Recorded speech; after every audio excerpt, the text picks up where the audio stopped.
Fee reimbursement బకాయిలు చెల్లించాలని కోరుతూ ఆందోళన చేపట్టిన వైఎస్ఆర్సీపీ విద్యార్థి విభాగం నాయకులను పోలీసులు అరెస్టు చేయడం దారుణమని మండిపడ్డారు ఎమ్మెల్సీ కల్పలతారెడ్డి.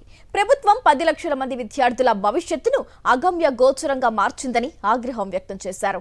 విద్యా దీవెన, వసతి దీవెన సుమారు 7,000 కోట్లకు పైగా బకాయి పెట్టడం అన్యాయమన్నారు.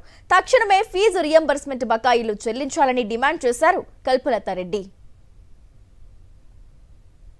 ఫీజు రింబర్స్మెంట్ గురించి కనీసం పట్టించుకునే పరిస్థితి కూడా లేదు. దాదాపుగా ఈ రోజు 7,000 కోట్ల పైన బకాయిలున్నాయి. వాళ్ళని గట్టిగా నిలదీస్తే అప్పుడు 700 కోట్లు మాత్రం రిలీజ్ చేశారు.